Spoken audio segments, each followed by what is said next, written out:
Welcome, welcome, welcome.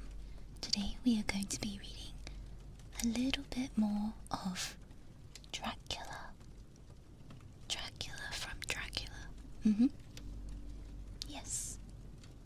We're going to be carrying on chapter 5.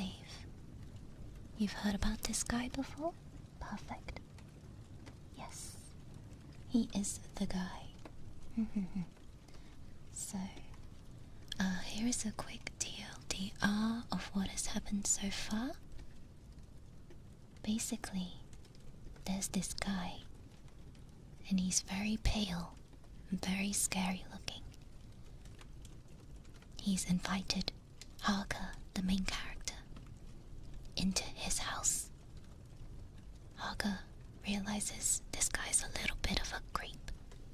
Yeah, so Harker is planning to escape. And this Dracula person is up to no good. So, is that Roma Kanashiri? Kanarashi? Yes. Welcome, welcome. Bram Stoker's Dracula? Yes. Today. He's just misunderstood. Yeah. So, I'll be reading chapter 5.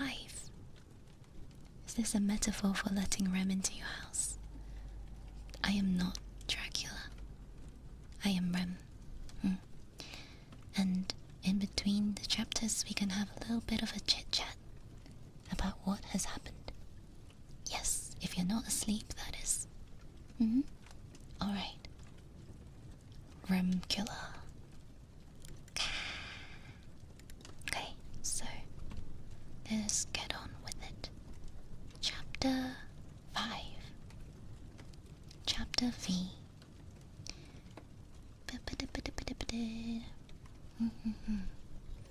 Those for Rem too. Okay, let's go. Story time. Chapter 5. A letter from Miss Mina Murray to Miss Lucy Westenra. Thank you, Sayaki. Thank you. You're gonna get quizzed on this? No. My dearest Lucy, forgive my long delay in writing, but I've been simply overwhelmed with work.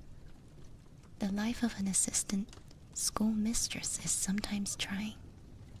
I am longing to be with you, and by the sea where we can talk together and freely build our castle in the air. I've been working very hard lately because I want to keep up with Jonathan's studies, and I've been practicing shorthand very assiduously. When we are married, I shall be able to be useful to Jonathan, and if I can stenograph well enough, I can take down what he wants to say in this way and write it out for him on the typewriter, at which also I am practicing very hard. He and I sometimes write letters in shorthand, and he is keeping a stenographic journal of his travels abroad. When I am with you, I shall keep a diary in the same way. I don't mean one of those 2 pages to the week with Sunday squeezed in a corner diaries, but a sort of journal which I can write in whenever I feel inclined. I do not suppose that there will be much of interest to other people, but it is not intended for them. I may show it to Jonathan some day, if there is in it anything worth sharing, but it is really an exercise book. I shall try to do what I see lady journalists do, interviewing and writing descriptions and trying to remember conversations.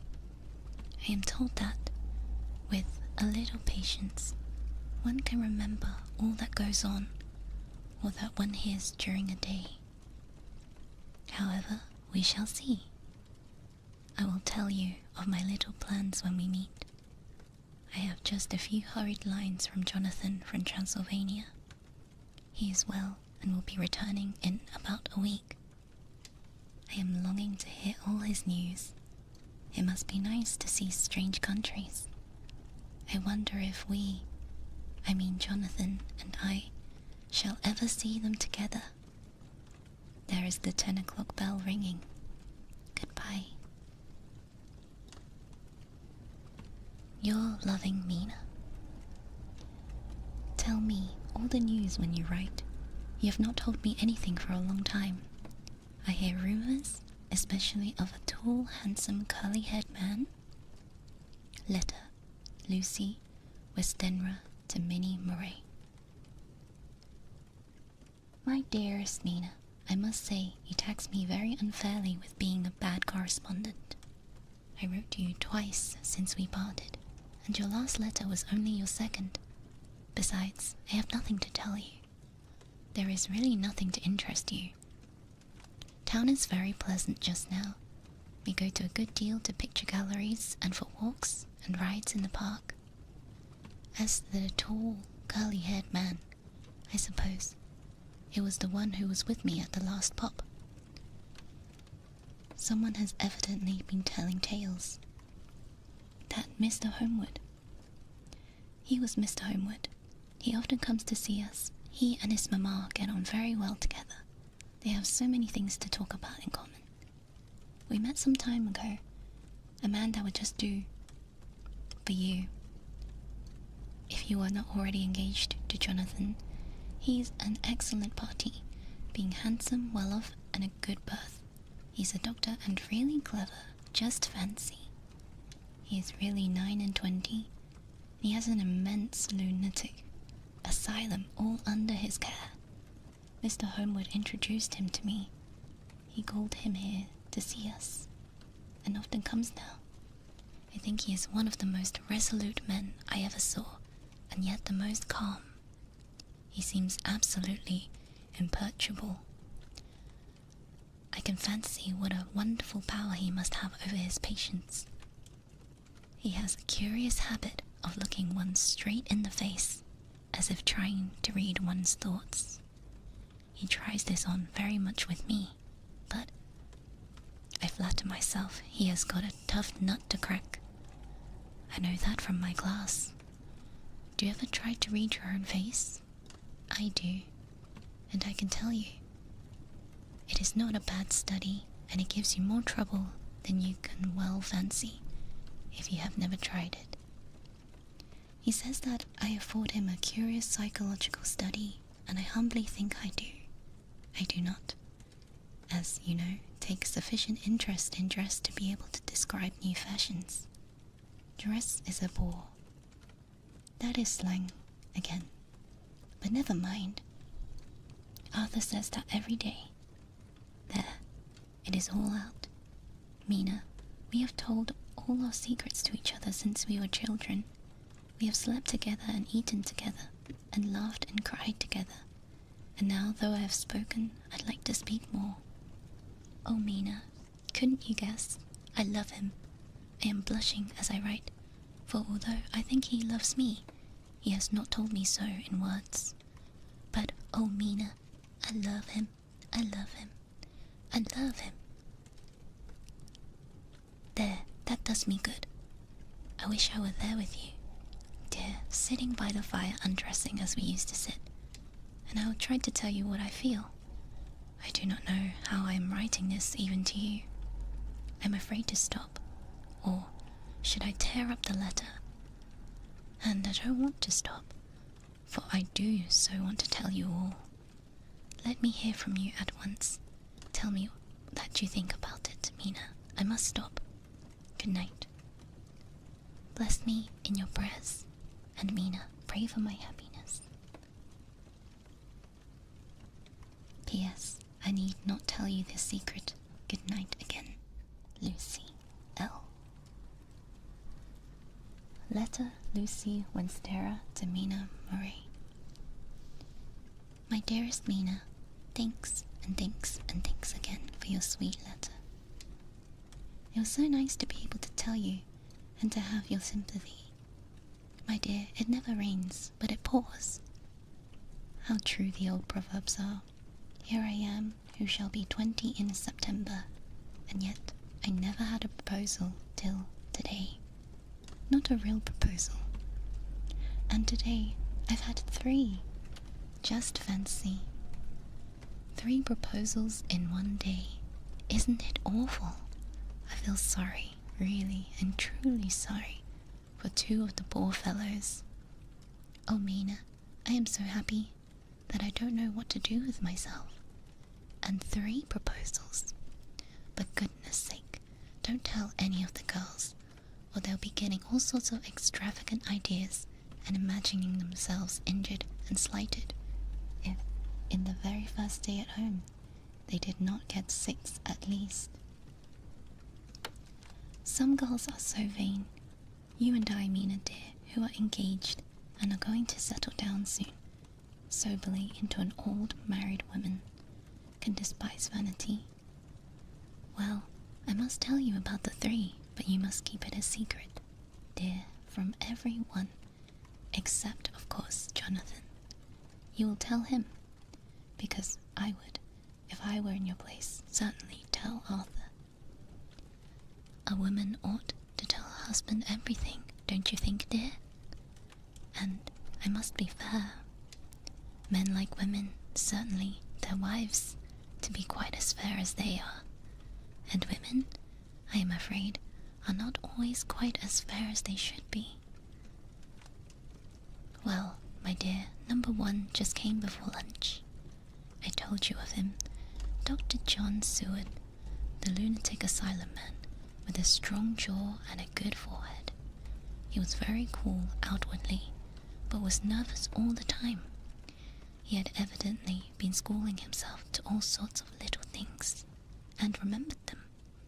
But he almost managed to sit down on his silk hat, which men don't generally do when they are cool. And when he wanted to appear at ease, he kept playing with the lancet in a way that made me nearly scream. He spoke to me, Mina, very straightforwardly.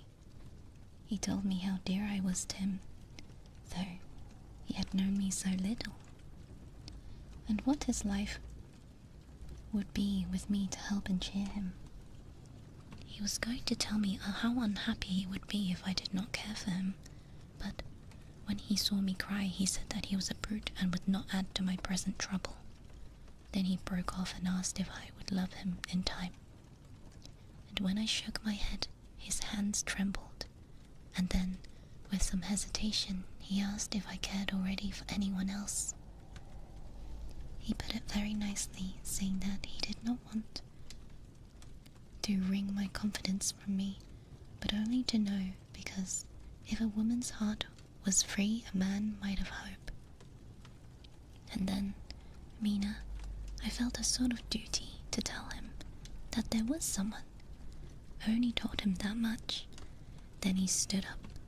He looked very strong and very grave as he took both my hands in his, and he hoped I would be happy, and that if I ever wanted a friend, I must count him one of my best. Oh, Mina dear, I can't help crying. You must excuse this letter, being all blotted. Being proposed to is all very nice and all that sort of thing, but it isn't all a happy ending when you have to see a poor fella whom you know loves you honestly going away looking all heartbroken, and to know that no matter what he may say at the moment, you are passing quite out of his life.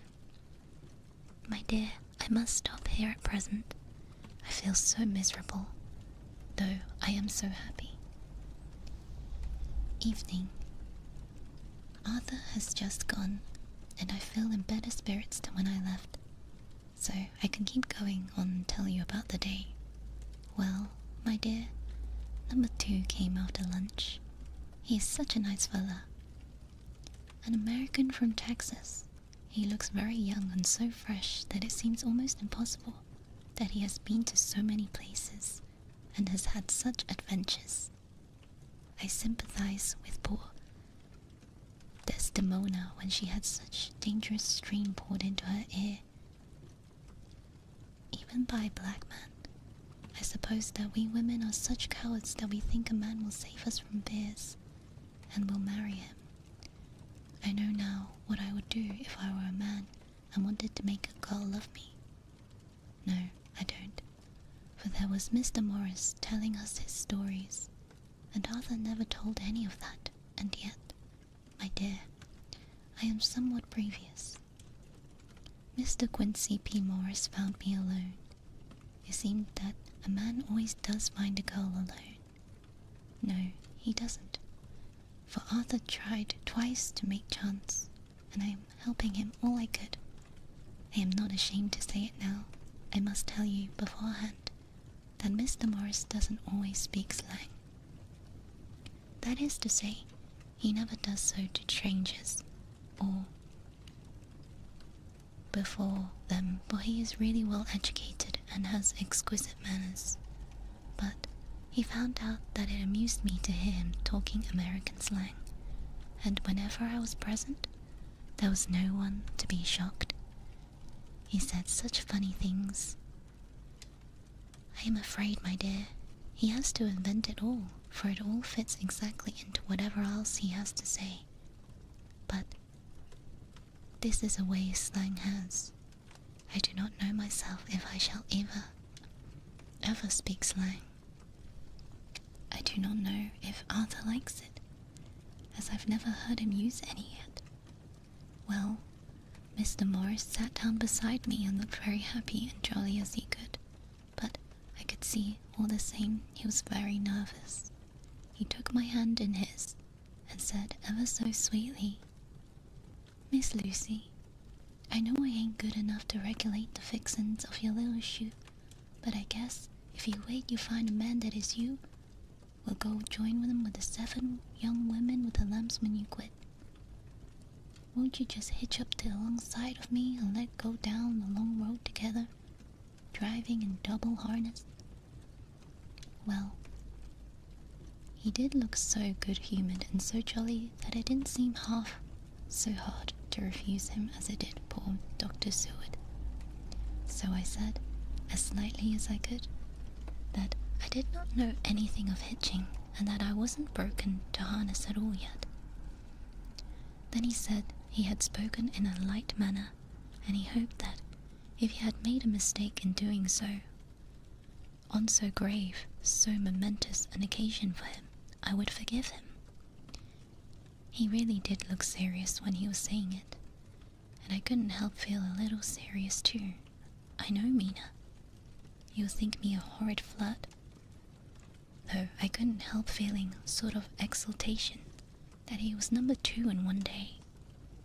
And then, my dear, before I could say a word, he began pouring out a perfect torrent of love-making, laying his very heart and soul at my feet.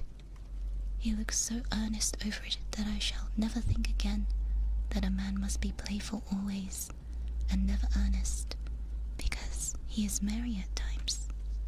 I suppose he saw something in my face which checked him, for he suddenly stopped and said, with a sort of manly fervour, that I could have loved him, for if I had been free. Lucy, you're an honest-hearted girl. I know. I should not be here speaking to you, as I am right now, if I did not believe you clean grit right through to the depths of your soul. Tell me, like one good fella to another, is there anyone else that you care for? And if there is, I will never trouble you a hair's breadth again, but will be, if you will let me, a very faithful friend. My dear Mina, why are men so noble when we women are so little worthy of them? Here was I almost making fun of his great-hearted true gentleman. I burst into tears. I'm afraid, my dear, you will think this is a very sloppy letter, in more ways than one, and I really felt badly.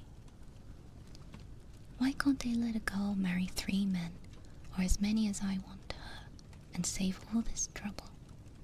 But this is heresy, and I must not say it. I am glad to say that, though I was crying. I was looking into Mr. Morris's brave eyes. I told him out straight. Yes, there is someone I love, though he has not told me yet that he even loves me. I was right to speak to him so frankly, for quite a light came onto his eyes and face. He put out both his hands and took mine. I think I put them into his and said in a hearty way, "That's my brave girl. It's better worth being late for a chance of winning you than being in time for any other girl in the world. Don't cry, my dear, and if it's for me, I'm a hard nut to crack, and I take it standing up. If that other fella doesn't know his happiness, well, he better look for it soon, or he'll have to deal with me. Little girl, your honesty and pluck have made me a friend that's rarer than a lover. It's more unselfish anyhow. My dear, I'm going to have a pretty lonely walk between this and Kingdom Come. Won't you give me one kiss? It'll be something to keep the darkness now and then. Keep off the darkness now and then. You can, you know, if you like, but that other good fella, he must be a good fellow. My dear, and a fine fellow, or you could not love him. Hasn't spoken yet. That quite won me, Mina, for it was brave and sweet of him, and noble too. To a rival, wasn't it? And he was so sad, so I leaned over and kissed him. He stood up with my hands in his, and as he looked down into my face, I'm afraid I was blushing very much. He said, "Little girl, I hold your hand and you kissed me, and if these things don't make us friends, nothing ever will. Thank you for your sweet honesty to me, and goodbye." He wrung my hand, and taking up his hat, went straight out of the room without looking back, without a tear or a quiver or a pause. And I am crying like a baby. Oh, why must a man that be made unhappy when there are lots of girls who would worship the very ground he trod on? I know I would if I were free, only I don't want to be free. My dear, this has quite upset me, and I feel I cannot write of happiness just at once. After telling you all of it, I don't wish to tell the number 3 until it can all be happy. Ever your loving Lucy. P.S. Oh, about number 3?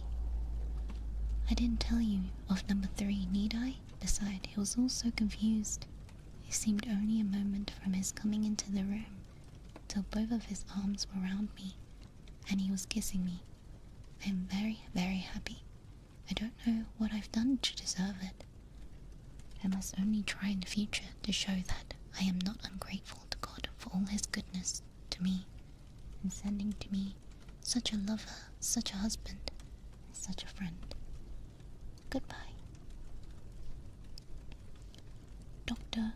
Seward's diary, kept in a phonograph. 25th of May. Am tired in appetite today. Cannot eat, cannot rest. So, diary instead. Since my rebuff of yesterday, I have a sort of empty feeling. Nothing in the world seems sufficient importance to be worth doing, as I knew the only cure for this sort of thing was work. I went down amongst the patients. I picked out one who had afforded me a study of much interest. He was so quaint that I am determined to understand him as well as I can. Today, I seemed to get nearer than ever before the heart of his mystery. I questioned him, more fully than I ever had done, with a view of making him master the facts of his hallucination. In my manner of doing it, there was, I now see, something of cruelty. I seemed to wish to keep him to the point of his madness, a thing which I avoid with patience, as I would the mouth of hell. Mem, under what circumstances would I not avoid the pit of hell? Omnia Rome Venilia Sun. Hell has its price. Verb. Sap. If there to be anything behind this instinct, it'll be valuable to trace it afterwards accurately. So I had better commence to do so, therefore. R. M. Renfield. sanguine temperament, great physical strength, morbidly excitable, periods of gloom ending in some fixed idea which I cannot make out. I presume that the sanguine temperament itself and the disturbing influence end in a mentally accomplished finish, a possibly dangerous man. Probably dangerous, if unselfish. In selfish men, caution is as secure as an armor for their foes as for themselves. What I think of on this point is, when self is the fixed point, the centripetal force is balanced with centrifugal. When duty, a cause, etc. is fixed point, the latter force is paramount, and only accident or a series of accidents can balance it. Letter: Quincy P. Morris to Hon. Arthur Homewood. My dear Art, I've been told yarns by the campfire in the prairies, and dressed one another wounds after trying a landing at the Marquises, and drunk healths on the shore of Titicaca. There are more yarns to be told, and other wounds to be healed, and another health to be drunk. Won't you let this be my campfire tomorrow night? I have no hesitation in asking you, as I know a certain lady is engaged to a certain dinner party, and that you are free. There will only be one other. Our pal at the career, Jack Seward. He's coming too, and we both want to mingle our weeps over the wine cup, and to drink a health with all our hearts to the happiest man in the world, who has won the noblest heart that God has made, and the best worth winning. We promise you a hearty welcome, and a loving greeting, and health as true as your own right hand. We shall both swear to leave you at home if you drink too deep to a certain pair of eyes. Come. Yours as ever, always, Quincy P. Morris. Telegram from Arthur Homewood to Quincy P. Morris, 26th of May. Count me in every time. I bear messages which will make both your ears tingle. And that was chapter 5, a series of letters from people to other people. Interesting.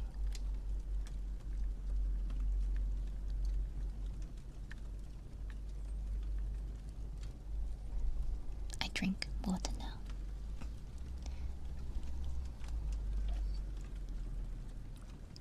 I like how the women writing the letters were like, oh, I'm pouring my heart out. I was crying. Oh my goodness. These men are too good for me. Blah blah blah blah blah. And then as soon as it gets to the diaries from the men, he's like, Unga bunga, I work. Unga bunga.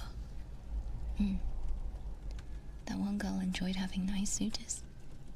How many did she have? 3. 3 in one day. She kept saying it. Yeah, shrimp check. Oh, whoops. Unfortunately, I need to be a shrimp. Caveman noise. Honestly, he was very much like, Unga bunga. Oh, I feel so sad. I'm gonna work. Says a lot about society. Can't say much because I am exactly the same way. Unga bunga, drown myself in work. Same. Unga bunga. Yes. Let's see. We are simple creatures. Yes. Honestly, and it's not a bad thing sometimes.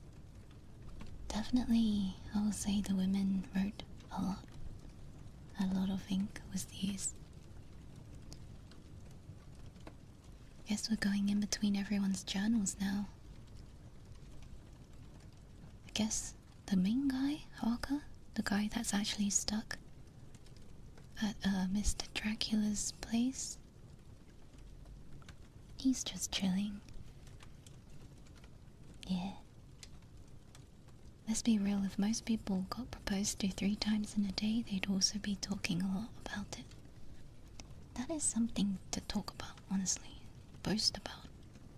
And Whitby making a tweet about it. Dr. Acula. Dr. Acula. Feel bad for the guy. I mean, they took it pretty well. They took it like gentlemen. They said, "Oh, you don't wanna go out with me? Well, then we're just gonna be besties then." Which is kinda nice. Like, they could have just walked out of the door there and then and not even said goodbye. You know? It could be worse. Yeah, and you got a kiss out of it. Kiss your homies goodnight. Yeah. Kiss your homies goodnight. And now they're besties. So, I think they took the L very well. As well as they could have. And now she has 2 friends. Perfect. Okay. That's how I made all my friends. Oh my goodness. Oh no, I hope you feel better soon, Blue.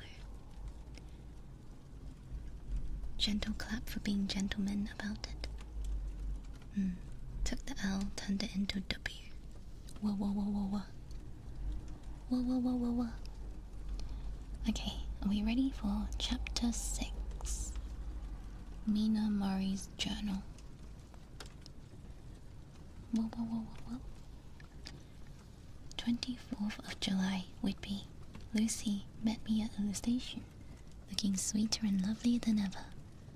And then we drove up to the house at the Crescent in which they have rooms.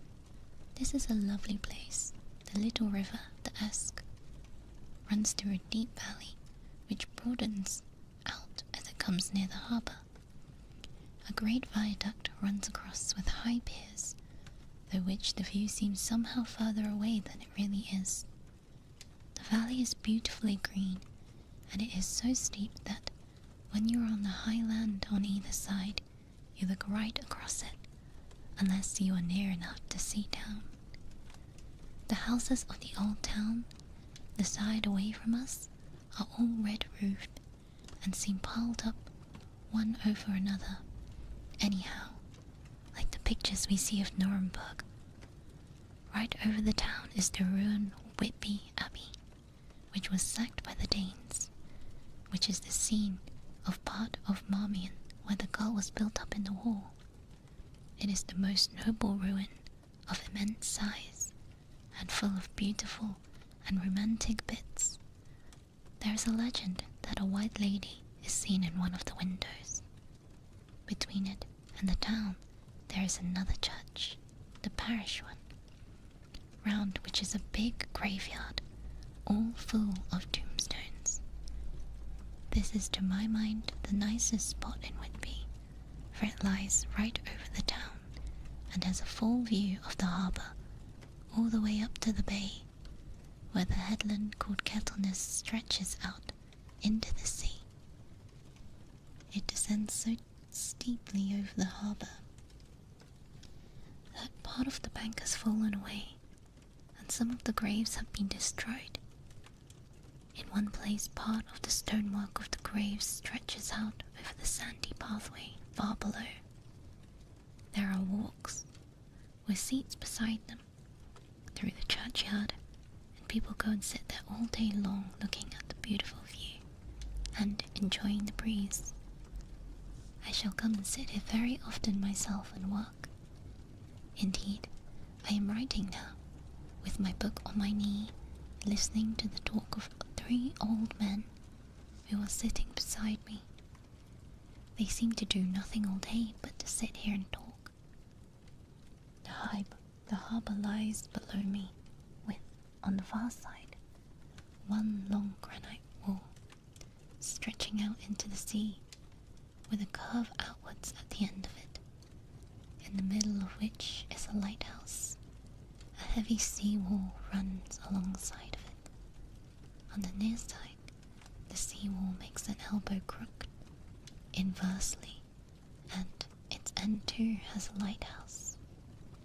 Between the two piers there is a narrow opening into the harbour, which then suddenly widens. It is nice at high water, but when the tide is out, it shoals away to nothing, and there is merely the stream of the Esk running between banks of sand with rocks here and there. Outside, the harbour on this side there rises, about half a mile, a great reef, the sharp edge of which runs straight from behind the south lighthouse. At the end of it is a buoy with a bell, which swings in bad weather and sends in a mournful sound on the wind.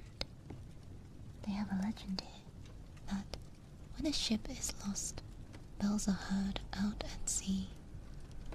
I must ask the old man about this. He is coming this way.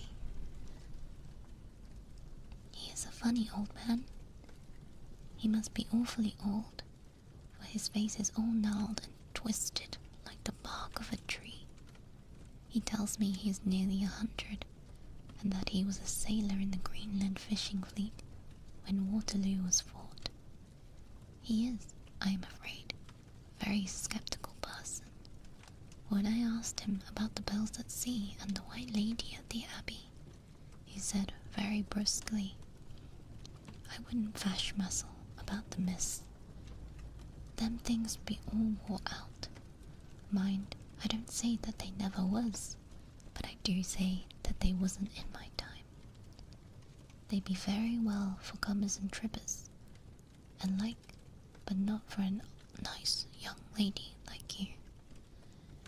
Them fleet folks from York and Leeds, that be always eatin' good herrings and drinking tea, and looking out to buy cheap jet would creed aught. I wonder mussel who would be bothered telling lies to them, even the newspapers, which is full of bull talk. I thought he would be a good person to learn interesting things from.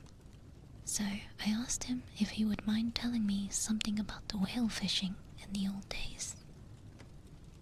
He was just settling himself to begin when the clock struck 6, whereupon he laboured to get up and said, "I must gang. And Keenwood's home now, miss. My granddaughter doesn't like to be kept waiting. When the tea is ready, for me it takes time to cramble upon the grease, for there be many of 'em, miss. I lack belly timber, sadly by the clock." He hobbled away, and I could see him hurrying, as well as he could, down the steps. The steps are a great feature in the place. They lead from the town up to the church. There are hundreds of them. I do not know how many. They wind up in a delicate curve. The slope is so gentle that a horse could easily walk up and down them. I think they must originally have had something to do with the abbey. I shall go home too. Lucy went out visiting with her mother, and as they were only duty calls, I did not go. They will be home by this. 1st of August. I came up here an hour ago with Lucy, and we had the most interesting talk with my old friend, and the 2 others who always come and join him. He is evidently the Sir Oracle of them, and I should think must have been his time the most dictatorial person. He will not admit anything, and downfaces everybody. If he can't out-argue them, then he bullies them, and then takes their silence for agreement with his views. Lucy was looking sweetly pretty in her white lawn frock. She has got a beautiful colour since she's been here. I noticed that the old man did not lose any time in coming up and sitting near her when we sat down. She is so sweet with the old people. I think they all fell in love with her on the spot. Even my old man succumbed and did not contradict her, but gave her double share instead. I got him on the subject of the legends, and he went off at once into a sort of sermon. I must try to remember it and put it down. It'd be all full talk, lock, stock, and barrel. That's what it be. And not else. The barns and wafts and bog ghosts and barguests and boggles and all, and them is only to fit the barnens and the dizzy women and beltering. They be nowt but air blubs. They and all grims and signs and warnings and be invented by parsons and ills and book bodies. A railway to scare a scun of hovlands and to get folks to do something that they don't want other inclined to. That makes me earful to think them. Why, it's them that's not content with printing lies on paper and preaching them on the pulpits. That's want to be cutting them on the tombstones. Look here all around you in what air you will. Them steams holding up their heads as well as they can be on the bride is a cunt, simply tumbling down with the weight of lies wrote on them. Here lies the body, or sacred to the memory, wrote on all of them, and yet, in nigh half of them, there be no bodies at all, the memories of them being care a pinch or snuff about, much less sacred. Lies of all of them, nothing but lies of one kind or another. My gog, but it will quare this cowderman day of judgment, when they come tumbling down into the death sarks all chipped together, trying to drag down their tombstones, with them to prove how good they was. Some of them trembling and dithering with their hands a dozen, slipping from the line in the sea that they can't even keep their grip on them. I could see the old fellow's self-satisfied air, and the way in which he looked around for the approval of the cronies that he was showing off. So, I put in a word to keep him going. Oh, Mr. Swells, you can't be serious. Surely these tombstones are not all wrong. Yablins. They may be poorish few, but not wrong, saving where they make out people do good. But there be folk that do think a balm bowl be like the sea, if only be it their own. The only thing be lies. Now look here. You come here, stranger, and you see this kirk garth. I nodded, for I thought it better to assent, even though I did not quite understand his dialect. I knew it had something to do with the church.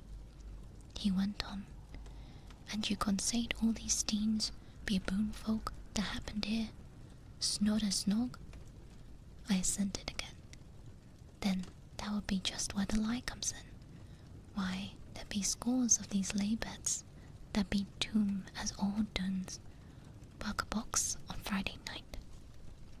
He nudged one of his companions and they all laughed. And my gog, how could they be otherwise? Look at that one, the aftest abaft the beer bank. Read it. I went over and read. Edward Spenceler, Master Mariner, murdered by the pirates of the coast of Andres, April 1854, 8:30. I came back, and Mr. Swells went on. Who brought him home, I wonder, to have him here, murdered off the coast of Andres, and you conceded his body lay under? Why, I could name you a dozen, where these bones lie in the Greenland seas above. He pointed northwards, or where the currents may have drifted them. There be the steens around ye.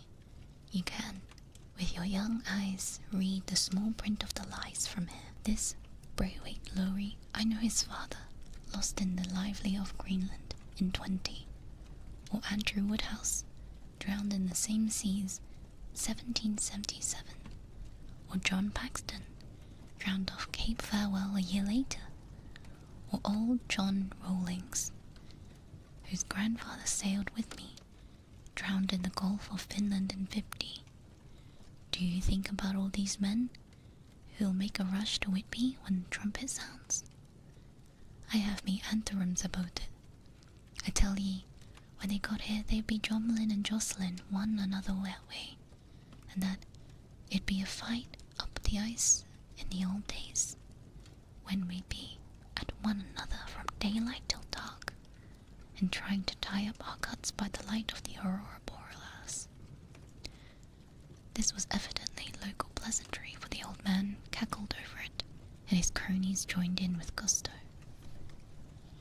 But, I said, surely you are not quite correct, for you start on the assumption that all these poor people, or their spirits, will have to take their tombstones with them on the day of judgment. Do you think that will really be necessary? Well, what else be they tombstones for? Answer that. Answer me that, miss. To please their relatives, I suppose. To please their relatives, you suppose. This he said with intense scorn. How will it be pleasure their relatives to know that lies is wrote over them, that everyone in this place knows that they be lies? He pointed to a stone at our feet, which had been laid down as a slab, on which the seat was rested, close to the edge of the cliff. Read the lies on the thrusting, he said. The letters were upside down to me from where I sat, but Lucy was more opposite them, so she leant over and read.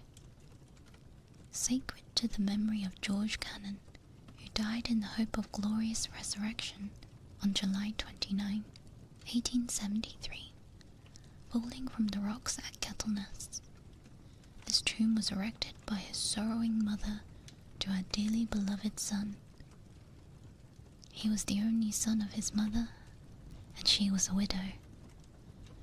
Really, Mr. Swells, I don't see anything funny in that. She spoke her comment very gravely, somewhat severely. You don't see aught funny, but that's because you don't gone the sorrowing the mother was a hellcat that hated him because he was a crude. A regular amateur he was. He hated her, so he committed suicide in order that she mightn't get insurance she put on his life.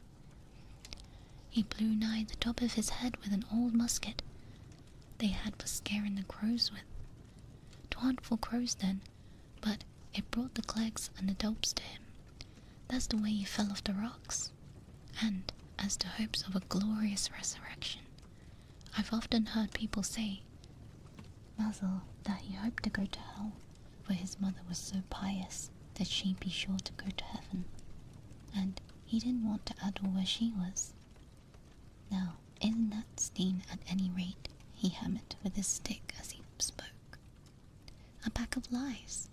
Doesn't it make Gabriel cackle when Geordie comes panting up the grease with the tombstone, balanced on his hump, and ask for it to be took as evidence? I did not know what to say, but Lucy turned the conversation as she said, rising up, "Oh, why did you tell us of this? It is my favourite seat, and I cannot leave it. And now I must go on sitting on the grave of suicide. That won't harm ye, my pretty, and it make poor Geordie gladsome to have so trim a lass sitting on his lap. That won't hurt ye. Why, I've sat here off and on nigh 20 years past, and it hasn't done me no harm. Don't ye fash about them lies under ye, it doesn't lie there either. It'll be time for ye to be getting scarred when ye see the tombstones all run away with, and the place as bare as Stubblefield. There's the clock, and I must go. My service to ye, ladies," and off he hobbled. Lucy and I sat a while, and it was so beautiful before us that we took hands we sat. She told me all over again about Arthur and their coming marriage. That made me just a little heartsick, for I hadn't heard from Jonathan for a whole month. The same day I came up here alone, for I am very sad. There was no letter for me, as there cannot be anything the matter with Jonathan. The clock had just struck 9. I see the lights scattered all over town, sometimes in the rows where the streets are, sometimes singly. They run right up the Esk and die in the curve of the valley. To my left, the view is cut off by a black line of the roof of the old house next to the abbey. The sheep and lambs are bleating in the fields. Away behind me, there is a clatter of a donkey's hooves. Up the paved road below, the band on the pier is playing a harsh waltz in good time, and farther along the quay there is a Salvation Army meeting in the back street. Neither of the bands hear the other, but up here I hear and see them both. I wonder where Jonathan is, and if he is thinking of me. I wish he were here. Dr. Seward's diary, 5th of June. The case of Renfield grows more and more interesting the more I get to understand the man. He has certain qualities very largely developed: selfishness, secrecy, and purpose. I wish I could get to what this object of this letter. He seems to have settled scheme of his own, but what it is I do not know yet. His redeeming quality is the love of animals, though. Indeed, he has such curious turns in that I sometimes imagine he is only abnormally cruel. His pets are of odd sorts. Just now his hobby is catching flies. He has at present such a quantity that I have had to expostulate. To my astonishment, he did not break out into a fury as I expected, but took the matter into a simple seriousness. He thought for a moment, and then said, "May I have 3 days? I shall clear them away." Of course, I said that would do. I must watch him. 18th of June. He has turned his mind now to spiders, and has got several big fellows in a box. He keeps feeding them with his flies. The number of the latter is becoming sensibly diminished, although he has used half his food in attracting more flies from outside his room. 1st of July.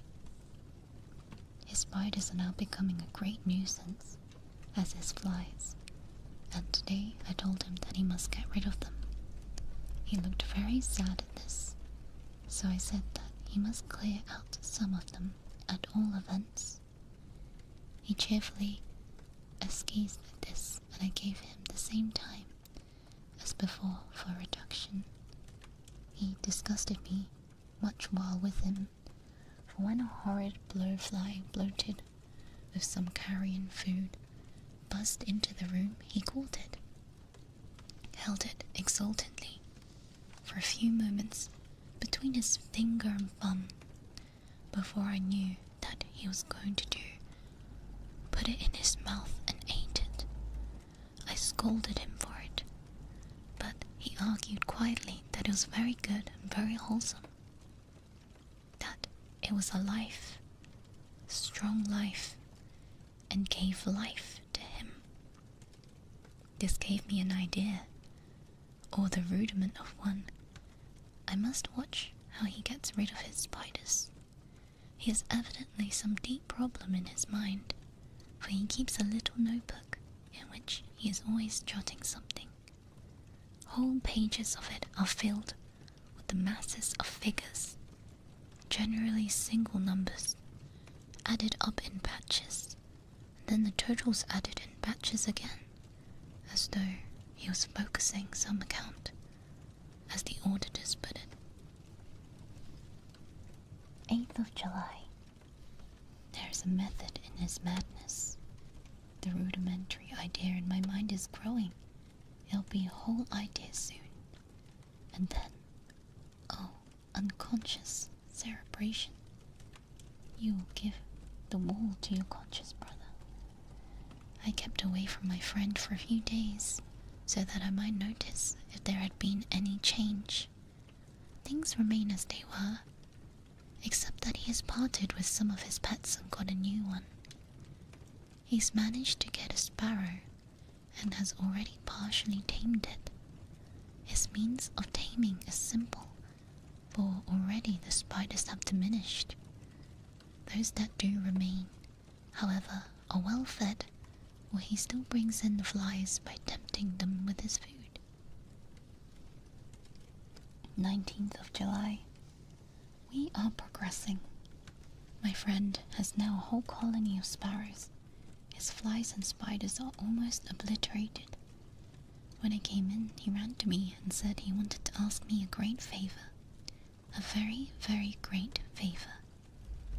And as he spoke, he fawned on me like a dog. I asked him what it was, and he said, with a sort of rapture in his voice and bearing, "A kitten. A nice little sleek, playful kitten that I can play with, and teach, and feed, and feed, and feed." I was not prepared for this request, for I had noticed how his pets went on increasing in size, but I did not care that his pretty family of tame sparrows should be wiped out in the same manner as the flies and the spiders. So I said I would see about it, and asked him if he would rather have a cat than a kitten. His eagerness betrayed him as he answered, "Oh yes, I would love a cat. I only asked for a kitten lest you should refuse me a cat." No one would refuse me a kitten, would they? I shook my head, and I told that at the present I feared it would not be possible, but that I would see about it. His face fell, and I could see a warning of danger in it, for there was a sudden fierce sidelong look, which meant killing. The man is an undeveloped homicidal maniac. I shall test him with his present craving and see how it will work out. Then I shall know more. 10 p.m. I have visited him again and found him sitting in a corner brooding. When I came in, he threw himself on his knees before me and implored me to let him have a cat, and that his salvation depended upon it. I was firm, however, and told him he could not have it, whereupon he went without a word and sat down, gnawing his fingers in the corner where I had found him. I shall see him in the morning early. 20th of July. Visited Renfield very early, before the attendant went about his rounds. Found him up and humming in a tune. He was spreading out his sugar which he has saved in the window, and was manifestly beginning his fly catching again, beginning it cheerfully with a good grace. I looked around for his birds, and not seeing them, asked where they were. He replied, without turning round, that they had all flown away. There were a few feathers about the room, and on his pillow a drop of blood. I said nothing, but went and told the keeper to report to me if there was anything odd about him during the day. 11 a.m. The attendant had just been to me to say that Renfield had been very sick and has disgorged a whole lot of feathers. "My belief is, doctor," he said, "that he has eaten his birds, and that he just took and ate them raw." 11 p.m. I gave Renfield a strong opiate tonight, enough to make him sleep. Took away his pocketbook to look at it. The thought that there had been buzzing around my brain lately is complete, and the theory proved. My homicidal maniac is a peculiar kind. I shall have to invent a new classification for him. I'll call him a zoophagous, life-eating maniac. What he desires is to absorb as many lives as he had. He has laid himself out to achieve it in a cumulative way. He gave many flies to one spider, and many spiders to one bird, then wanted a cat to eat the many birds. What would have been in his later steps? It would almost be worthwhile to complete the experiment. It might be done if there was only a sufficient cause. Men sneered at the vivisection, and yet look at its results. Today, why not advance science in its most difficult and vital aspect, the knowledge of the brain, Had I even the secret of one such mind, did I hold the key to the fantasy of even one lunatic, I might advance my own branch of science to a pitch compared with which Burton Sanderson's physiology or various brain knowledge would be as nothing. If only there were sufficient cause. I must not think too much of this, or I may be tempted. A good cause might turn scale with me, for may not I be too of an exceptional brain, congenially? How well the man reasoned. Lunatics always do so with their own scope. I wonder how many lives he values a man, or if at only one. He has closed the account most accurately, and today begun a new record. How many of us begin a new record with each day of our lives? To me, it seems only yesterday that my whole life ended with my new hope, and that truly I began a new record. So it will be until the great recorder sums me up and closes my ledger account with a balance to profit or loss.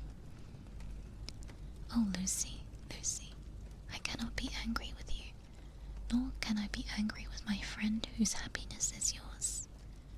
But I must only wait on hopeless, and work, work, work. If only I could have as strong a cause as my poor friend, my poor mad friend there. A good, unselfish cause to make me work. That would be indeed happiness. Mina Murray's Journal, 26th of July. I am anxious, and it soothes me to express myself here. It is like whispering to oneself and listening at the same time. There is also something about the shorthand symbols that make it different from writing.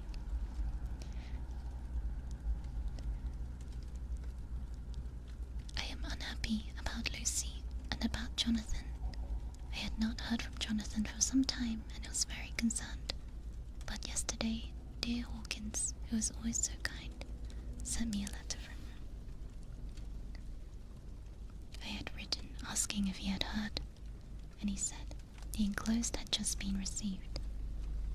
It is only a line dated from Castle Dracula, and says that he is just starting for home. That is not like Jonathan. I do not understand it. It makes me uneasy. Then too, Lucy, although she is so well, has taken lately to her old habit of walking in her sleep. Her mother has spoken to me about it. We have decided that I am to lock the door of her room every night. Mrs. Winsterer has got an idea that sleepwalkers always go out on roofs of houses and along the edges of cliffs, and then get suddenly wakened and fall over with a despairing cry that echoes all over the place. Poor dear, she is naturally anxious about Lucy. She tells me that her husband, Lucy's father, had the same habit, that he would get up in the night and dress himself and go out. If he were not stopped, Lucy is to be married in the autumn. She's already planning dresses and how her house will be arranged. I sympathize with her, for I do the same. Only Jonathan and I will start life in a very simple way, and shall have to try make both ends meet.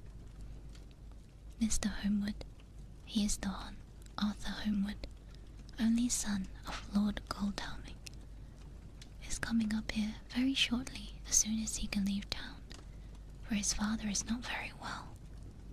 I think dear Lucy is counting the moments till he comes. She wants to take him up to the seat of the churchyard cliff and show him the beauty of Whitby.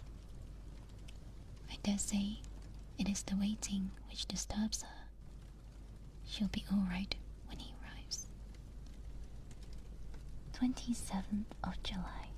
No news from Jonathan. I am getting quite uneasy about him, though why should I not know, but I do wish that he would write. If it were only a single line, Lucy walks more than ever, and each night I am wakened by her moving about the room. Fortunately, the weather is so hot that she cannot get cold, but still, the anxiety and the perpetually being wakened is beginning to tell on me. I am getting nervous and wakeful myself. Thank God, Lucy's health keeps up.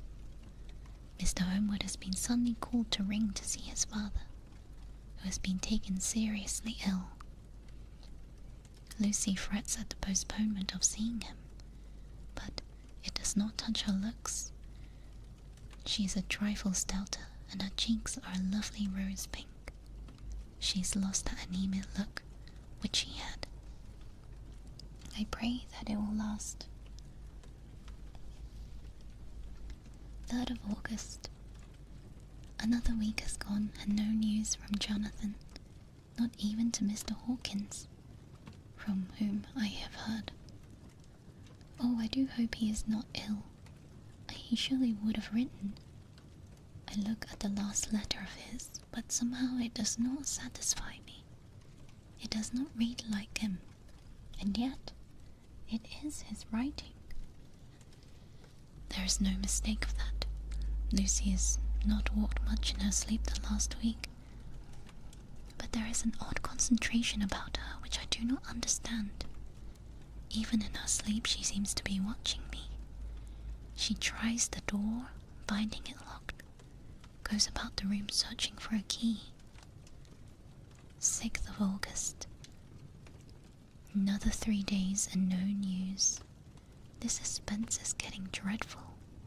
If only I knew where to write to, or where to go, I should feel easier. But no one has heard a word of Jonathan since that last letter. I must only pray to God for patience. Lucy is more excitable than ever, but is otherwise well. Last night was very threatening. The fishermen say that we are in for a storm. I must try to watch it and learn the weather signs. Today is a grey day, and the sun, as I write, is hidden in thick clouds, high over Kettleness. Everything is grey, except the green grass, which seems like emerald among it. Grey earthy rock, grey clouds, tinged with the sunburst at the far edge, hang over the grey sea, into which the sand points stretch like grey feathers, grey fingers. The sea is tumbling in over the shallows, the sandy flats with a roar muffled into the sea mist drifting inland. The horizon is lost in a grey mist. All is vastness. The clouds are piled up like giant rocks. There is a brool over the sea that sounds like a presage of doom. Dark figures are on the beach here and there, sometimes half shrouded in the mist. Seem men like trees walking. The fishing boats are racing for home and rise and dip into the ground, swell as they sweep into the harbour, bending to the scuppers. Here comes Mr. Swells. He is making straight for me. I can see by the way he lifts his hat that he wants to talk. I've been quite touched by the change in the poor man. When he sat down beside me, he said in a very gentle way, "I want to say something to you, miss." I could see he was not at ease, so I took his poor old wrinkled hand in mine and asked him to speak fully. So he said, leaving his hand in mine, "I'm afraid, my dearie, that I must have shocked you with all the wicked things I've been saying about the dead, and such like for weeks past. But I didn't mean them, and I want you to remember that when I'm gone, we old folks bedazzled, and with one foot above the crock hole, don't altogether like to think of it. We don't want to feel scarred of it. That's why I took to making light of it, so that I'd cheer up my own heart a bit. But Lord, love ye, miss, I ain't afraid of dying, not a bit. Only I don't want to die if I can help it. My time must be nigh. hand now, for I be old, 100 years is too much for any man to expect, and I'm so nigh that the old man is already whetting his scythe. You see, I can't get out of the habit of caffeine about it all at once. The charts will wag as they used to. Some day soon the angel of death will sound his trumpet for me, but don't ye do all and greet my dearie, for he saw that I was crying. If he should come this very night, I should not refuse his answer for the call. For life be, after all, only a waiting for something else than what we're doing, and death be all that we can be rightly dependent on. But I am content, for it's coming to me, my dearie, and coming quick. It may be coming while we looking and wondering. Maybe it's in the wind out in the sea that bringing, with its loss and wreck and sore distress and sad hearts. Look, look, he cried suddenly. There is something in that wind, and in the host beyond that sounds, looks, and tastes, and smells like death. It's in the air. I feel it coming. Lord, make me answer cheerful when my call comes. He held his arms devoutly and raised his hat. His mouth moved as though he were praying. After a few minutes of silence, he got up, shook hands with me and blessed me and said goodbye, and hobbled off. It all touched me and upset me very much. I was glad when the Coast Guard came along, with his spyglass under his arm. He stopped to talk to me, as he always does, but all the time kept looking at a strange ship. I can't make her out, he said. She's a Russian, by the look of her, but she's knocking about in the queerest way. She doesn't know her mind a bit. She seems to hear the storm coming, but can't decide whether to run up north in the open or put in here. Look again, she is steered mighty strangely, for she doesn't mind the hand at the wheel, changes about with every puff of wind. We'll hear more of her before this time tomorrow. And that was chapter 6. Chapter 6. Hello, welcome, welcome. Scary but comfy. There is something happening. There is something brewing in this town. I'm very curious to hear about the friend who is sleepwalking. I remember when my little brother used to sleepwalk, and that used to spook me. Thank you, Majin, for the one gifted. Thank you. Yeah, welcome. We need to find out what happened to Jonathan. Jonathan's gone missing. He's gone MIA. He's the main character. Sleepwalking is spooky because when you look into the eyes of someone who is sleepwalking, their eyes are wide open like they're awake, but their eyes have no light in them. It's like they're possessed. You know how in anime they show possession by taking away like the highlights or the light, the glints? Yeah, the lights are on but no one's home. That kind of vibe. Yeah, I remember looking at my brother dead in the eyes, and he just walks past me, goes towards the bathroom and stands there. That is spooky, yes. Empty eyes are a vibe. Dracula is an anime fan for real. I mean, who isn't, you know? He's definitely a weeb. He's a closet weeb. Yeah. I thought you were gonna say he started peeing. No, I would scream. But yeah, I'm glad I don't sleepwalk. I'm glad I don't live with someone who sleepwalks, because that is creepy. Yeah. He's got a body pillow and a fedora. I mean, when you're Dracula, your head probably gets a little bit chilly. You know? It probably gets a bit cold from the wind. How do you know you don't sleepwalk? That is an excellent question. I know I don't sleepwalk because my messy room would probably wake me up. I would definitely step into some sort of object, and then I would wake up. Yeah. How else would he shield himself from the sun, if not a fedora? True.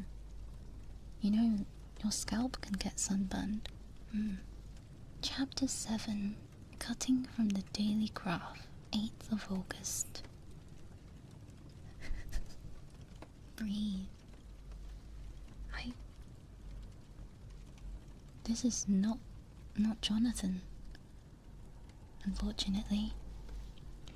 Chapter 7, Cutting from the Daily Graph, 8th of August, pasted into Mina Murray's journal from a correspondent.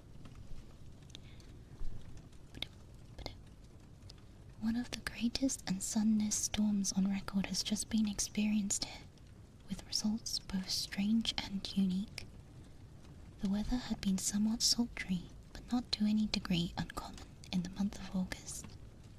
Saturday evening was as fine as was ever known. The great body of holiday makers laid out yesterday for visits of the Mulgrave Woods, Robin Hood's Bay, Rig Mill, Runswick, Staithes, and the various trips in the neighbourhood of Whitby. The steamers Emma and Scarborough made trips up and down the coast. There were an unusual amount of tripping, both to and from Whitby. The day was unusually fine till the afternoon, when some of the gossips who frequent the East Cliff churchyard and from the commanding eminence watch the wide sweep of the sea visible to the north and east called attention to a sudden show of mares-tails high in the sky to the northwest.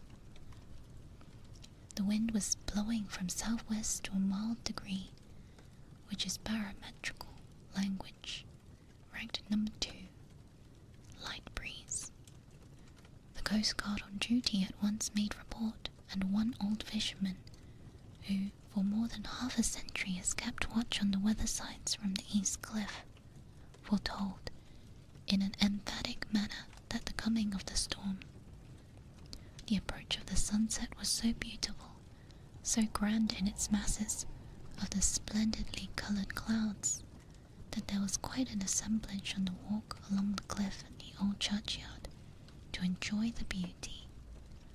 Before the sun dipped below the black mass of Kettleness, standing boldly athwart the western sky, its downward way was marked with a myriad of clouds of every sunset colour: flame, purple, pink, green, violet, and all the tints of gold, with here and there masses not large, but of seemingly absolute blackness, in all sorts of shapes, as well as outlined as colossal silhouettes.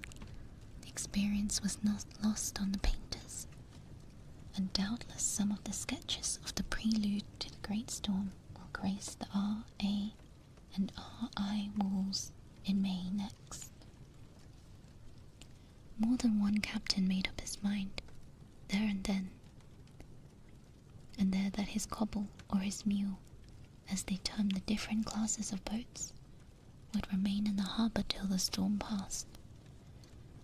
The wind fell away entirely during this evening, and at midnight there was a dead calm, a sultry heat, and that prevailing intensity which, on the approach of thunder, affects persons of a sensitive nature.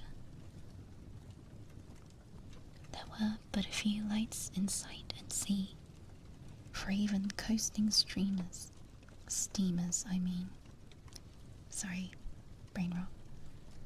Steamers, which usually hug the shore so closely, kept well to the seaward, and but few fishing boats were in sight.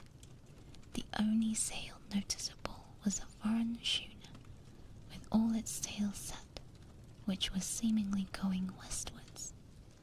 The foolhardiness or ignorance of her officers was a prolific theme for comment while she remained in sight, and efforts were made to signal her to reduce sail in the face of her danger. Before the night shut down, she was seen with sails idly flapping as she gently rolled on the undulating swell of the sea. As idle as a painted ship upon a painted ocean. Shortly before 10 o'clock, the stillness of the air grew quite oppressive. The silence was so marked that the bleating of sheep inland or the barking of the dog in the town was distinctly heard. And the band on the pier, with its lively French air, was like a discord in the great harmony of nature's silence. A little after midnight came a strange sound over the sea, and high overhead the air began to carry a strange, faint, hollow booming. Then, without warning, the tempest broke, with such a rapidity which, at the time, seemed incredible, and even afterwards is impossible to realize. The whole aspect of nature at once became convulsed. The waves rose in growing fury, each overtopping its fellow, till, in a very few minutes, the lately glassy sea was like a roaring, devouring monster. White-crested waves beat madly on the level sands, and rushed up the shelving cliffs. Others broke over the piers with their spume, swept the lanterns and the lighthouses which rise from the ends of either pier of Whitby harbour. The wind roared like thunder, and blew with such force that it was with difficulty that even strong men kept their feet or clung with grim grasp to the iron stanchions. It was found necessary to clear the entire piers from the mass of onlookers, or else the fatalities of the night would have increased manifold to add to the difficulties and dangers of the time. Masses of the sea fog came drifting inland, white wet clouds which swept by in ghostly fashion, so dank and damp and cold that it needed but little effort of imagination to think that the spirits of those lost at sea were touching their living brethren with the clammy hands of death, and many a one shuddered at the reefs of sea mist swept by. At times the mist cleared, and the sea for some distance could be seen in the glare of the lighting, which now came back thick and fast, followed by such sudden peals of thunder that the whole sky overhead seemed trembling under the shock of the footsteps of the storm. Some of the scenes thus revealed were of immeasurable grandeur, and of absorbing interest at the sea, running mountains high. Through skywards, with each wave mighty masses of white foam, which the tempest seemed to snatch at and whirl away into space. Here and there, a fishing boat with a rag of sail, running madly for shelter before the blast. Now and again, the white wings of a storm-tossed seabird. On the summit of the east cliff, new searchlight was ready for experiment, but had not been yet tried. The officers in charge of it got into working order, and in the pauses of the inrushing mist swept with it at the surface of the sea. Once or twice its surface was most effective, as when a fishing boat with gunwale underwater, rushed into the harbour, able by the guidance of the sheltering light to avoid the danger of dashing against the piers. As each boat achieved the safety of the port, there was a shout of joy from the mass of people on shore. A shout which for a moment seemed to cleave the gale and was then swept away in its rush. Before long, the searchlight discovered some distance away a schooner with all its sail, set apparently the same vessel which had been noticed in the evening. The wind had by this time backed into the east. There was a shudder among the watchers on the cliff as they realized the terrible danger in which she was. Between her and the port lay the great flat reef on which so many good ships have from time to time suffered, and with the wind blowing from its present quarter, it would be quite possible that she should fetch the entrance of the harbour. It was now nearly the hour of high tide, but the waves were so great that in their trows the shallows of the shore were almost visible, and the schooner with all its sails set was rushing in with such speed, in the words of one old salt, she might fetch up somewhere, if only in hell. Then came another rush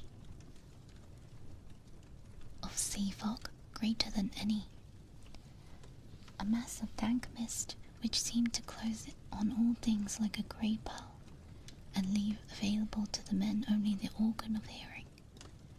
For the roar of the tempest, and the crash of the thunder, and the booming of the mighty billows came through the damp oblivion, even louder than before.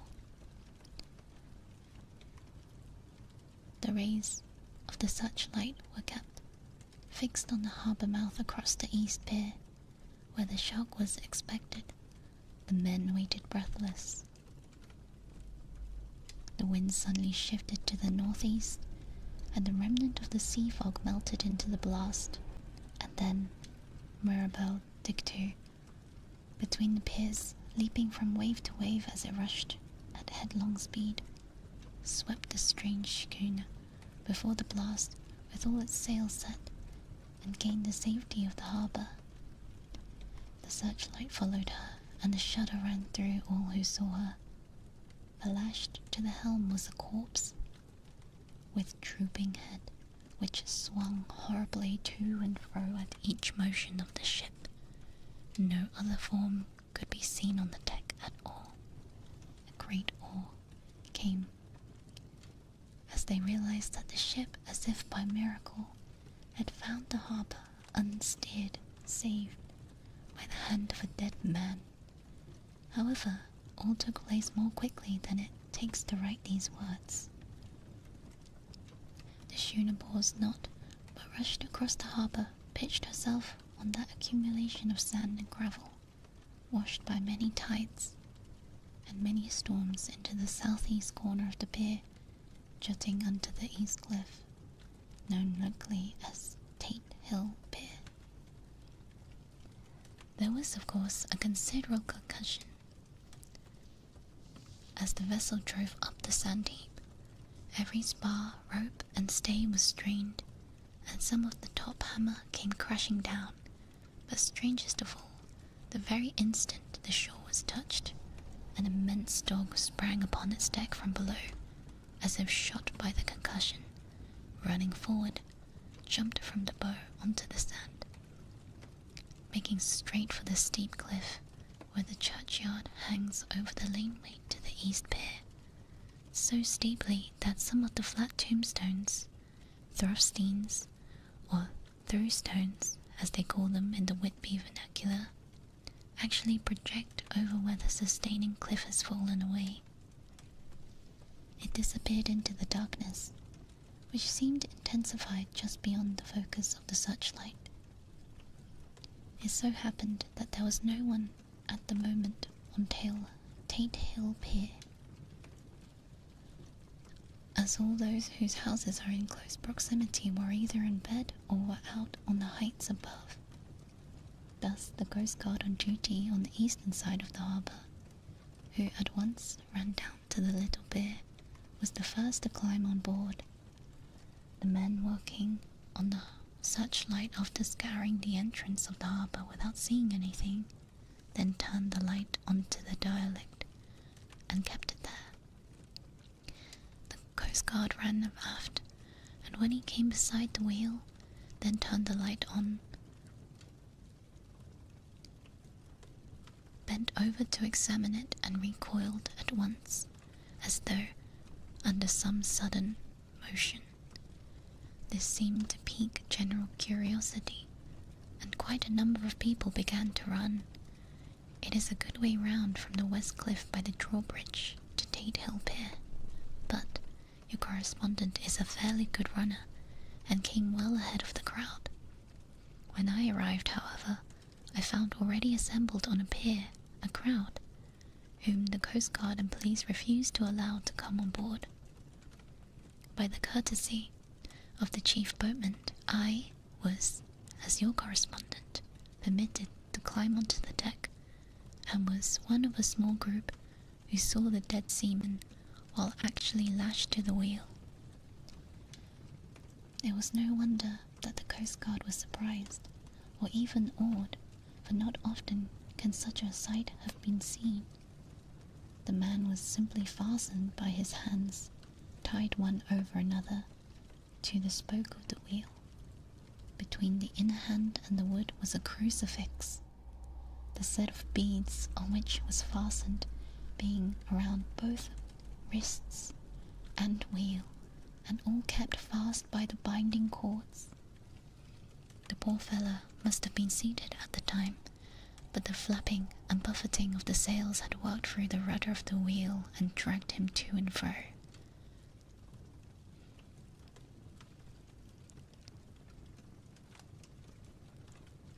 So that the cords which he was tied had cut the flesh to the bone.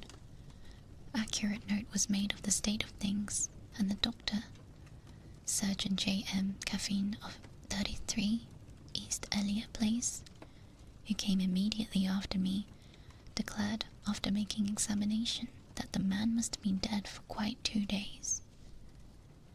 In his pocket was a bottle, carefully corked, empty save for a little roll of paper, which proved to be the addendum to the log. The Coast Guard said the man must have tied up his own hands, fastening the knots with his teeth. The fact that the Coast Guard was the first on board may save some complications. Later on, in the Admiralty Court, for the Coast Guards cannot claim the salvage, which is the right of the first civilian entering the derelict. Already, however, the legal tongues are wagging, and the one young law student is loudly asserting that the rights of the owner is already completely sacrificed, his property being held in contravention of the statutes of Montmain, since the tiller, as emblem ship, is not proof or delegated possession, is held in a dead hand. It is needless to say that the dead steersman has been reverently removed from the place where he held his honourable watch and ward till death. A steadfastness as noble as that of the young Casabianca, and placed in the mortuary to await inquest. Already the sudden storm is passing, and its fierceness is abating. Crowds are scattering homeward, and the sky is beginning to redden over the Yorkshire Wolds. I shall send in time for your next issue further details of the derelict ship which found her way so miraculously into harbour in the storm. Whitby, 9th of August. The sequel to the strange arrival of the derelict in the storm last night is almost more startling than the thing itself. It turns out that the schooner is a Russian from Varna and is called the Demeter. She is also entirely in the ballast of silver sand, with only a small amount of cargo, number of great wooden boxes filled with mould. This cargo was consigned to Whitby solicitor, Mr. S.F. Billington, of 7 the Crescent, who this morning went aboard and formally took possession of the goods consigned to him. The Russian consul, too, acting for the charter party, took formal possession of the ship and paid all harbour dues, etc. Nothing is talked about here today except the strange coincidence. The officials of the Board of Trade have been the most exacting in seeing that every compliance has been made with existing regulations. As the matter is to be a 9 days' wonder, they are evidently determined that there will be no cause of after complaint. A good deal of interest was abroad concerning the dog which landed when the ship struck.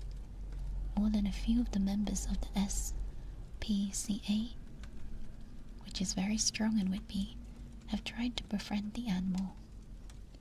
To the general disappointment, however, it was not to be found. It seems to have disappeared entirely from the town. It may be that it was frightened and made its way to the moors, where it is still hiding in terror. There are some who look with dread on such a possibility, lest later on it should in itself become a danger, for it is evidently a fierce brute. Early this morning a large dog, half-bred mastiff, belonging to a coal merchant close to the Tate Pier, was found dead in the roadway opposite its master's yard. It had been fighting, and manifestly had a savage opponent, for its throat was torn away, and its belly was slit open, as if with a savage claw. Later, by the kindness of the Board of Trade Inspector, I've been permitted to look over the logbook of the Demeter, which was in order up within 3 days, but contained nothing special interest except to the facts of missing men. The greatest interest, however, is with regard to the paper found in the bottle, which was today produced at the inquest, and a more strange narrative that the two between them unfold it has not been to my lot to come across. As there is no motive concealment, I am permitted to use them accordingly and send you a rescript, simply omitting technical details of seamanship and supercargo. It almost seems as though the captain has been seized with some sort of mania before he got well into the blue water, and that this had developed persistently throughout the voyage. Of course, my statement must be taken, since I am writing from the dictation of a clerk of a Russian consul who kindly translated for me, being short. Log of the Demeter, Varna to Whitby, written 18th of July. Things are so strange. Things so strange happening that I shall keep accurate note henceforth till we land. On 6th of July, we finished taking cargo in silver sand and boxes of earth. At noon set sail, east wind, fresh crew, 5 hands, 2 mates, cook and myself, captain. On 11th of July, at dawn, entered Bosphorus, boarded by the Turkish custom officers. Bakshish, all correct, underway, 4 p.m. On the 12th, throughout Don Dentels, more customs officers and the flagboat of guarding squadron. Bakshish again. Work of officers, thorough but quick. Want us off soon, as dark passed into archipelago. On 13th of July, past Cape Matapan. Crew dissatisfied about something, seemed scared, but would not speak up. On 14th of July was something anxious about crew. Men, all steady fellas, who sailed before me. Mate was wrong. They only told him there was something and crossed themselves. Mate lost temper with one of them that day and struck him. Expected fierce quarrel, but all was quiet. On 16th of July, Mate reported in the morning that one of the crew, Petrovsky, was missing. Could not account for it. Took larboard watch 8 bells last night. Was relieved by Abramov, but did not go to the bunk. Men were more downcast than ever. All said that they expect something of the kind, but would not say more than there was something on board. Mate getting very impatient with them. Feared something trouble ahead. On 17th of July, yesterday, one of the men, Olgarin, came to my cabin and in an awestruck way confided to me that he thought there was a strange man aboard the ship. He said that in his watch he had been sheltering behind the deck house as there was a rainstorm, when he saw a tall, thin man who was not like any of the crew come up the companionway and go along the deck forward and disappear. He followed cautiously, but when he got to the bows, found no one, and the hatchways were all closed. He was in panic of superstitious fear, and I am afraid the panic may spread. To allay it, I shall today search entire ship carefully from stern to stern. Later in the day, I got together the whole crew and told them that they evidently thought there was someone in the ship. We would search from stern to stern. First mate, angry, said it was folly, and to yield to such foolish ideas would demoralize the men. Said he would engage to keep them out of trouble with a handspike. I let him take the helm, while the rest began to search, all keeping abreast. With lanterns, we left no corner unsearched. As there were only big wooden boxes, there were no odd corners where a man could hide. Men, much relieved when the search was over, went back to work cheerfully. The first mate scowled, but said nothing. 22nd of July. Rough weather, last 3 days. All hands busy with sails. No time to be frightened. Men seem to have forgotten their dread. Mate cheerful again, and all on good terms. Praised men for work in bad weather. Past Gibraltar, and out through straits, all well. 24th of July. There seems to be doom over the ship. Already a hand short, and entering the Bay of Biscay with wild weather ahead. And yet, last night, another man lost. Disappeared. Like the first, he came off his watch and was never seen again. Men all in panic of fear sent around Robin, asking to have double watch as they feared to be alone. Mate angry, fear there'll be some trouble, as either he or the men will do some violence. 28th of July. 4 days in hell, knocking about in some sort of maelstrom. The wind a tempest. No sleep for anyone. Men all worn out. Hardly know how to set a watch, since no one fit to go on. Second mate volunteered to steer and watch, and let men snatch a few hours sleep. Wind abating. Seas still terrific, but still feel them less as ship is steadier. 29th of July. Another tragedy. Had single watch tonight as crew too tired to trouble. When morning watch came on deck, could find no one except steersman. Raised outcry and all came on deck. Thorough search, but no one was found. Are now without second mate and crew in a panic. Mate and I agreed to go armed henceforth and wait for any sign of cause. 30th of July. Last night. rejoice that we are nearing England. Weather fine, all sails set. Retired, worn out, slept soundly. Awakened by mate telling that both man of watch and steersman missing. Only self and mate and 2 hands left to work the ship. 1st of August.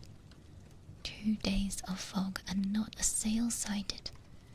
Had hoped when in the English Channel to be able to signal for help or get in somewhere. Not having power to work sails, have run before wind. Dare not lower as could not raise again. We seem to be drifting to some terrible doom. Mate now more demoralized than either of his men. His stronger nature seems to have worked inwardly against himself. Men are beyond fear, working solidly, patiently, with minds made up worst. They are Russian, he Romanian. 2 August, midnight. Woke up from the few minutes sleep by hearing a cry, seemingly outside my port. Could see nothing in the fog. Rushed on deck, ran against mate. Tells me he heard cry and ran, but no sign of man on watch. 1 more gone. Lord help us. Mate says we must be past streets of Dover, as in the moments of fog lifting he saw North Foreland, just as he heard the man cry out. If so, we are now off in the North Sea, and only God can guide us in the fog, which seems to move with us, and God seems to have deserted us. 3rd of August. At midnight I went to relieve the man at the wheel. When I got to it, found no one there. The wind was steady, and as we ran before it, there was no yawing. I dared not leave it, so shouted for the mate. After a few seconds, he rushed up to the deck in his flannels. He looked wild-eyed and haggard, and I greatly feared the reason had given way. He came close to me and whispered hoarsely, with his mouth to my ear, as though fearing the very air might hear. It is here, I know it now. On the watch last night I saw it, like a man tall and thin, ghastly pale. It was in the bows looking out. I crept behind it and gave it my knife, but the knife went through it empty as the air. As he spoke, he took his knife and drove it savagely into space. Then he went on. But it is here, and I'll find it. It is in the hold, perhaps one of these boxes. I'll unscrew them one by one and see. You work the helm. And with a warning look and his finger on his lip, he went down below. There was a springing up the choppy wind, and I could not leave the helm. I saw him come out on the deck again with a tool chest and a lantern, and go down the forward hatchway. He is mad, stark, raving mad, and it's no use my trying to stop him. He can't hurt those big boxes. They are invoiced as clay, and to pull them apart about is harmless as a thing he can do. So here I stay, mind the helm, write these notes. I can only trust in God and wait till the fog clears. Then, if I can't steer to any harbour with the wind that is, I shall cut down the sails and lie by, signal for help. It is nearly over now. Just as I was beginning to hope that the maid would come out, calmer, for I heard him knocking away at something in the hold, and work is good for him. There came up the hatchway a sudden startled scream, which made my blood run cold, and on the deck he came as if a shot from a gun, a raging madman with his eyes rolling around, his face convulsed with fear. Save me, he cried, then looked around on the blanket of fog. His horror turned into despair, and in a steady voice he said, "You'd better come to, Captain, before it is too late. He is there. I know the secret now. The sea will save me from him, and it is all that is left." Before I could say a word, or move forward to seize him. He sprang on the bulwark, deliberately threw himself into the sea. I suppose I know the secret too now.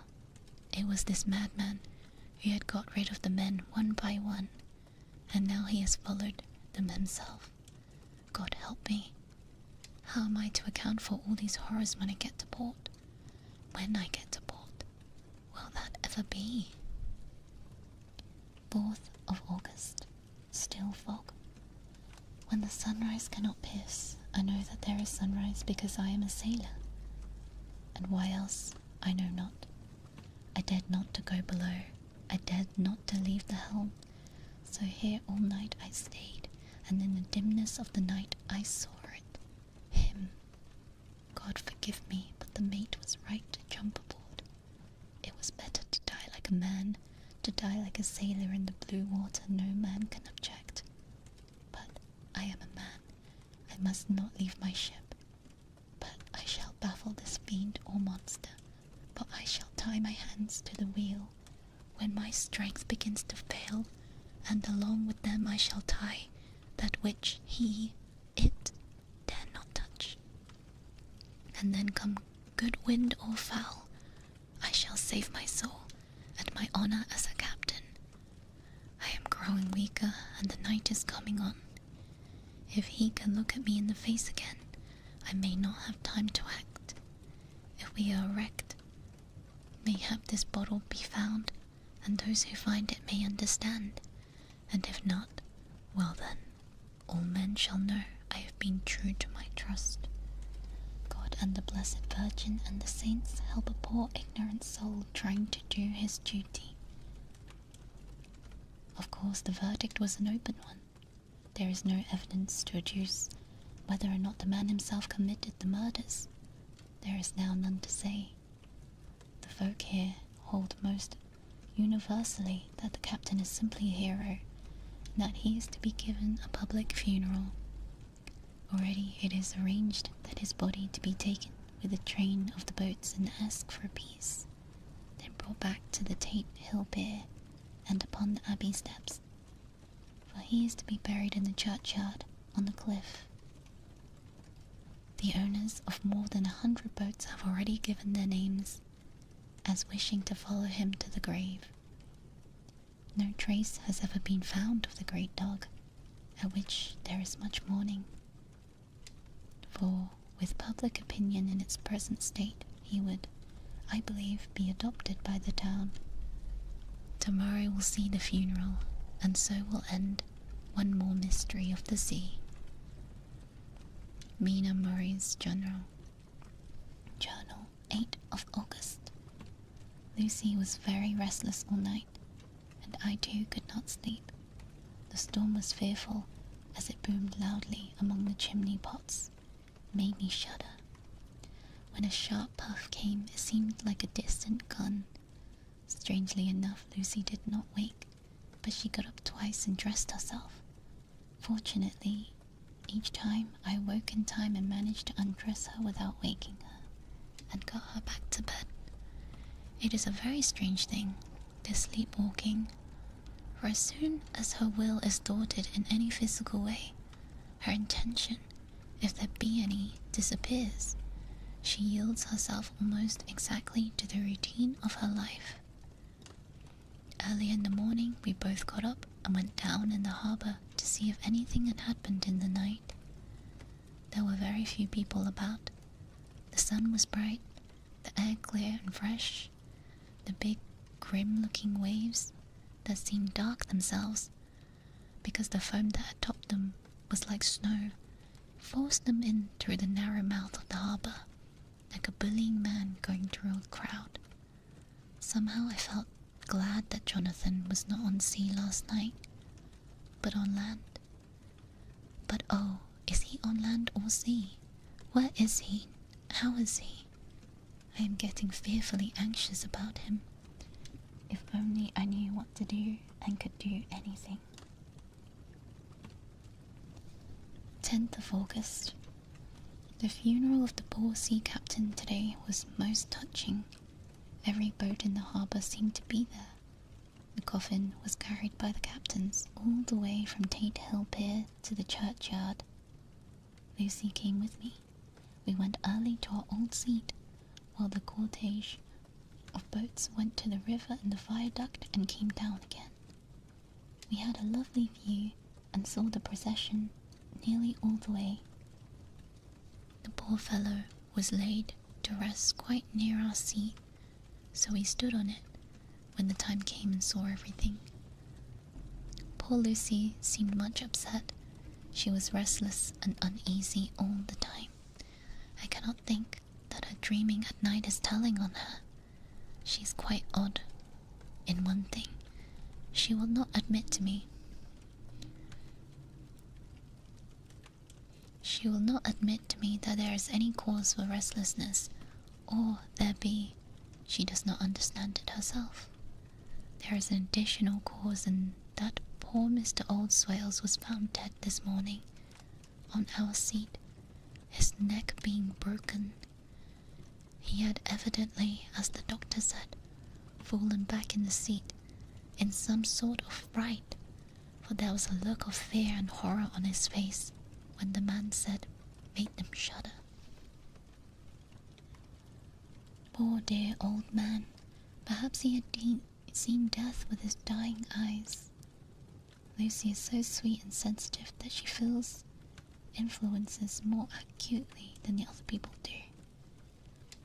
Just now she seemed quite upset by a little thing which I did not much heed, though I am very fond of animals.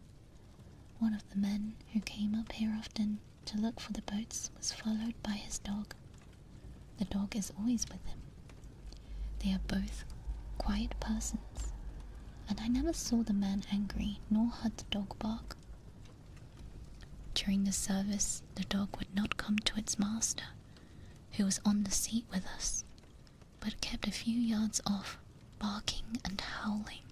Its master spoke to it gently, then harshly, then angrily, but it would neither come nor cease to make a noise. It was in a sort of fury, with its eyes savage, and all its hairs bristling out like a cat's tail when it's on a warpath.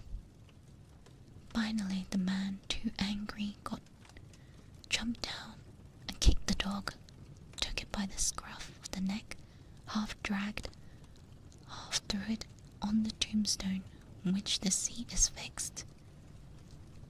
The moment it touched the stone, the poor thing became quiet and fell into a tremble.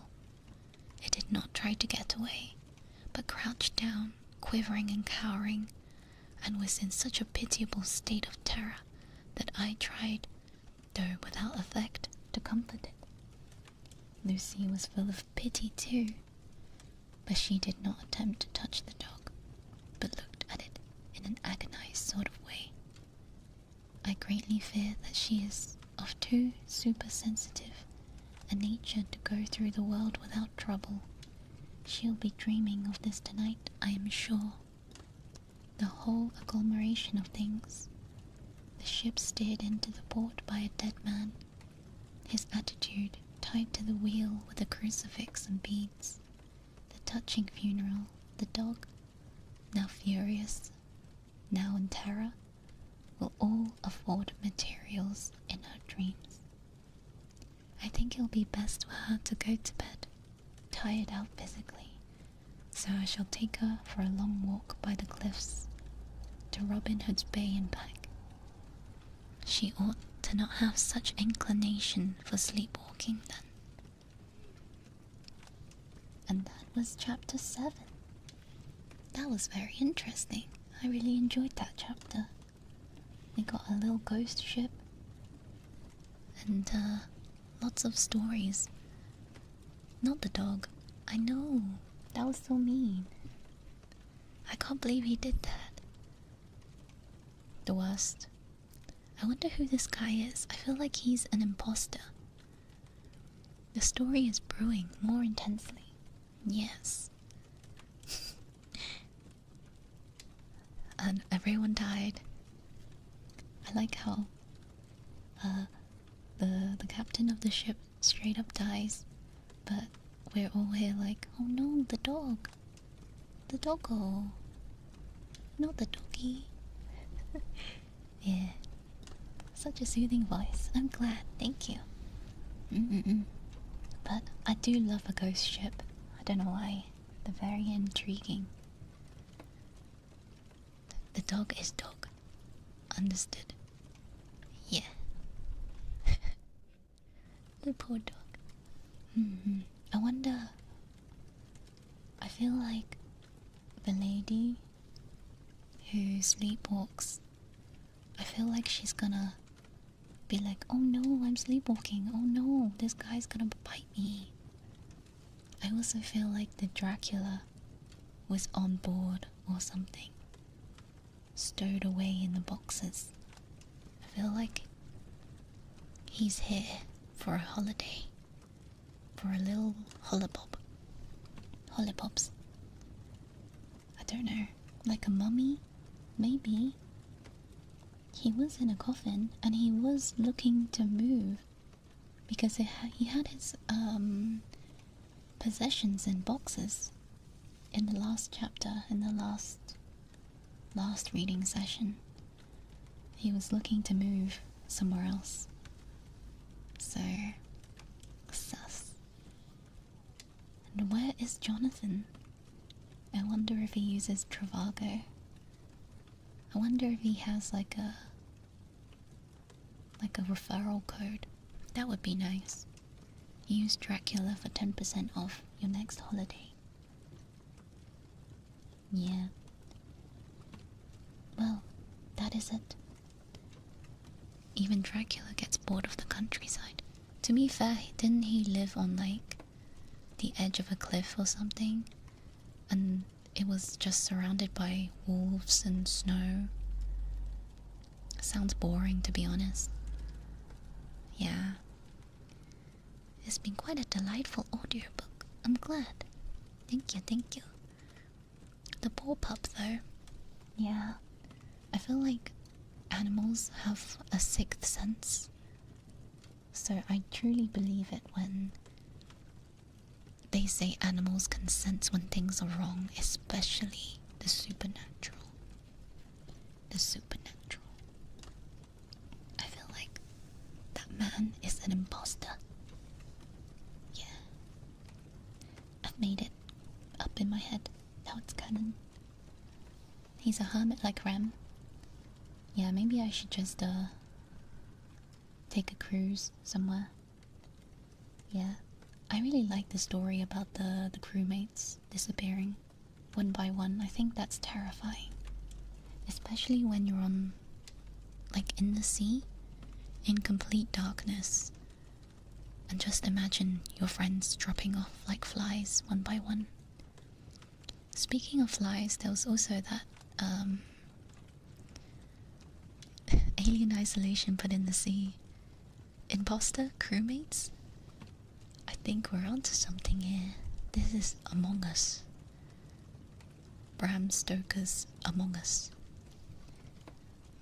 Speaking of, whatever. You remember the guy in the mental asylum? Who eats the flies? And then ate the spiders? And then ate the sparrows? I wonder if that is a metaphor for something. A metaphor. Absorbing life. Absorbing another life. Yeah. I wonder. Reminds you of someone? Like the Dracula. Oh my goodness. We haven't even seen the Dracula this chapter. But I feel like he's there. Yeah. Hello, welcome, welcome. I feel like, yeah, something is brewing up in the next chapters. We'll see if I ever get to the next chapters. Alright. Insert Among Us. Yeah. Maybe he was the madman. Ooh. Mayhaps. Mayhaps. You like Dracula? Name 3 of his albums.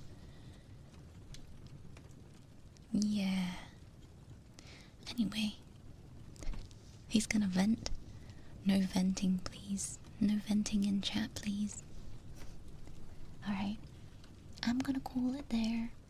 Thank you for dropping by for this reading session. We got through 3 chapters, which is quite long. Yeah. Bram Stoker should have had like 4 pages of yapping in between every chapter. That would be hilarious. If I write a book, I gotta yap in between. Yeah. Among Us. Thank you for keeping me company. Hope you guys have had a relaxful evening. A relaxful evening? Is that a word? Words don't mean anything anymore. So, have a good day. I'll see you guys next time. Actually, I'm having an ASMR this Saturday. I'll be doing a maid ASMR, so probably see you guys there. Bye. Alien Isolation tomorrow.